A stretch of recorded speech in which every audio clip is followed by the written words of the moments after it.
दशमः पाठः डॉक्टर जगदीश चंद्र बसु का अभ्यास। प्रश्न नंबर 1, आम अथवा न पदेन उत्तरत। आम अथवा न पद के द्वारा उत्तर दीजिए। आम मिस हाँ, न मिस नहीं। क, डॉक्टर जगदीश चंद्र बसु जन्म ढाका नगरे अभवत। डॉक्टर जगदीश चंद्र बसु, बसु का बसु बन गया, मिस बसु का जन्म ढाका नगरे, ढाका नगर में अभवत हुआ। डॉक्टर जगदीश चंद्र बसु का जन्म ढाका नगर में हुआ, बिल्कुल सही। तो हाँ, यह है आम। अब है ख, बसु उच्च शिक्षा पठितुम अमेरिका देशम गच्छत। अर्थात बसु उच्च शिक्षा को पढ़ने के लिए अमेरिका देश गए नहीं, वो इंग्लैंड देश गए थे। तो ये गलत है, ये है ना। अब है इसमें ग, स्ववैदुष्येन बसु विश्वे चर्चितः प्रसिद्धः च अभवत। अपनी विद्वता के द्वारा, अपनी पढ़ाई लिखाई के द्वारा बसु विश्व संसार में चर्चिता, जाने माने और प्रसिद्ध हुए, बिल्कुल सही, यह आम। अब है घ, बसु महाभागः शिव मंदिरः स्थापनाम अकरोत्।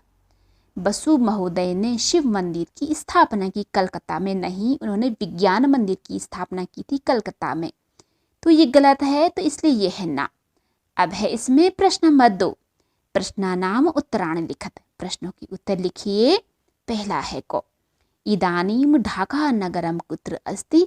इदानीम होता है अब, ढाका नगर कहाँ है, कुत्र मिस कहाँ, बांग्लादेश में है। कुत्र की जगह हम लिखेंगे बांग्लादेशी, बाकी सब के सब कॉपी होगा कि इदानीम ढाका नगरम बांग्लादेशे अस्ति। अब है ख, बाल्यकाले बसु कीदृशः आसीत्। बाल्यकाल में बसु कैसे थे, तो वो स्वभाव से चिंतनशील और विज्ञान के प्रेमी थे। तो यह है उसका आंसर कि बाल्यकाले बसु प्रकृत्या चिंतनशीलः विज्ञान प्रेमी च आसीत्। अब है इसमें ग, कि बसु महाभागेन किम साधितम। बसु महोदय के द्वारा क्या साबित किया गया, ये साबित किया गया कि पेड़ों में भी चेतना शक्ति है। तो ये है उसका आंसर कि बसु महाभागेन वृक्षेषु चेतना शक्ति ही साधितम, कि बसु महोदय के द्वारा पेड़ पौधों में भी चेतना शक्ति है। वैसे वृक्ष का मतलब सिर्फ पेड़ होता है, लेकिन सिर्फ पेड़ ही नहीं, इसका मतलब पूरा का पूरा प्लांट किंगडम है। अब है इसमें घ, कि बसु विदेशिकान कथम आकर्षितवान। कि बसु ने विदेशियों को कैसे आकर्षित किया, कथम इस तक कैसे, तो उन्होंने अपने व्याख्यानों के द्वारा और अपने यंत्रों के द्वारा विदेशियों को आकर्षित किया। यह है उसका आंसर कि बसु वैदेशिकान स्वव्याख्याने है निज यंत्र है च आकर्षितवान। अब है प्रश्न नंबर 3, हिंदी भाषायाम अनुवादम कुरुत। अर्थात हिंदी भाषा में अनुवाद करिए। तो यहाँ पर है भाषायाम प्लस अनुवादम। पहला है क, कि विज्ञान क्षेत्रे बसु प्रायः अभिनव प्रयोगम करोति स्म। विज्ञान क्षेत्रे, विज्ञान क्षेत्र में बसु का बसु ही आएगा। प्रायः ज्यादातर, अभिनव नए, प्रयोग करोति स्म करते थे। अर्थात विज्ञान क्षेत्र में बसु ज्यादातर नए प्रयोग करते थे। अब है इसमें ख, कि सह रेसोनेंट रिकॉर्डर इति यंत्रम अरचयत। सह मिस होता उसने, रेसोनेंट रिकॉर्डर इसको ऐसे ही लिखेंगे।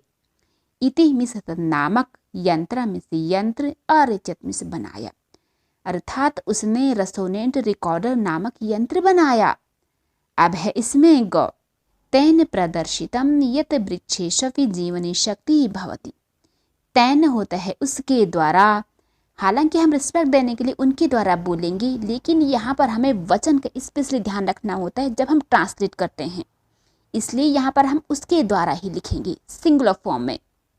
प्रदिष्टम यानी कि साबित हुआ, यत मिस की, वृक्षेषु प्लस अपि, वृक्षेषु वृक्षों में, अपि मिस भी, मीन्स कि पेड़ों में भी जीवनी शक्ति, प्राण शक्ति भवती होती है।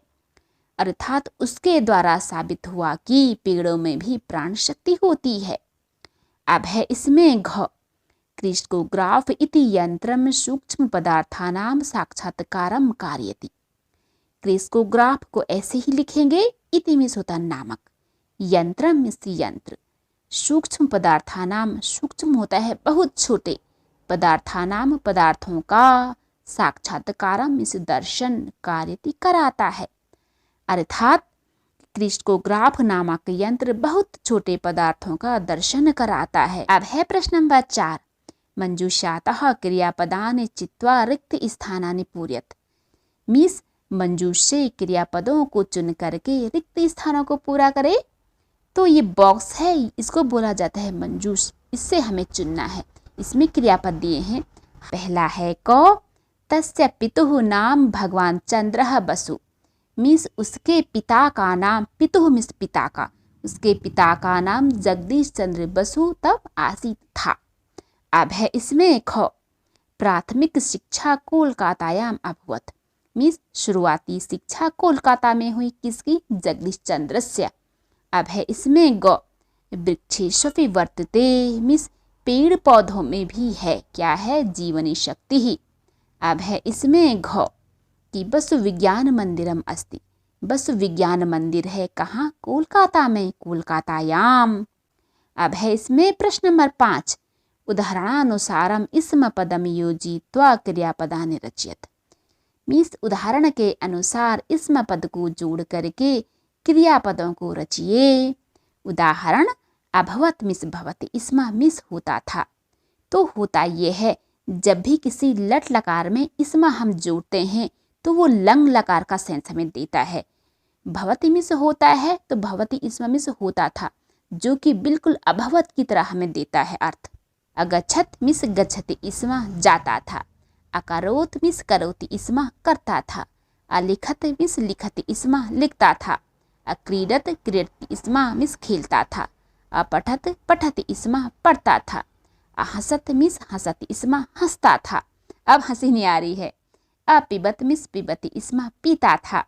अनयत मिस नयति, इसमा ले जाता था। अपश्यत मिस पश्यति, इसमा देखता था। अनृत्यत मिस नृत्यति, इसमा नाचता था। अखादत मिस खादति, इसमा खाता था। अपृच्छत मिस पृच्छति, इसमा पूछता था। हालांकि ये सिर्फ लड़के के लिए नहीं है, इसका अर्थ जाती थी, करती थी, लिखती थी, ये भी बन सकता है। अब है प्रश्न नंबर 6, उदाहरणानुसारम अधोलिखित धातूनाम लंग लकार स्वरूपाणि लिखत। उदाहरण के अनुसार निम्नलिखित धातुओं के लंग लकार के रूप लिखिए।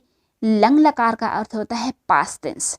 जैसे इन्होंने एक दिया है भू धातु का, भू का अर्थ होता है होना, तो इसमें प्रथम पुरुष में बनता है अभवत, अभवताम, अभवन। मध्यम में अभवः, अभवतम, अभवत। उसी तरीके से उत्तम पुरुष में अभवम, अभवा, अभवाम। वैसे ही हम इन सब के करेंगे। पहली है गम धातु, मिस जाना। अगच्छत, अगच्छताम, अगच्छन। अगच्छः, अगच्छतम, अगच्छत। अगच्छम, अगच्छाव, अगच्छाम। अब है पा धातु, इसे पिब धातु भी बोलते हैं, जिसका अर्थ होता है पीना। अपिबत, अपिबताम, अपिबन। अपिबः, अपिबतम, अपिबत। अपिबम, अपिबाव, अपिबाम। अब है लिख धातु, मिस लिखना। अलिखत, अलिखताम, अलिखन। अलिखः, अलिखतम, अलिखत। अलिखम, अलिखाव, अलिखाम। अब है हंस धातु, मिस हंसना। इसमें अहसत, अहसताम, अहसन। अहसः, अहसतम, अहसत। अहसम, अहसाव, अहसाम। अब है इसमें क्रीड धातु। क्रीड का अर्थ होता है खेलना। अक्रीडत, अक्रीडताम, अक्रीडन। अक्रीडः, अक्रीडितम, अक्रीडत। अक्रीडम, अक्रीडाव, अक्रीडाम। अब है इसमें लास्ट क्री धातु, इसका थोड़ा सा अलग बनता है। क्री का अर्थ होता है करना। अकरोत, अकुरुताम, अकुर्वन। अकरोह, अकुरुतम, अकुरुत। अकर्वम, अकुर्व, अकुर्म।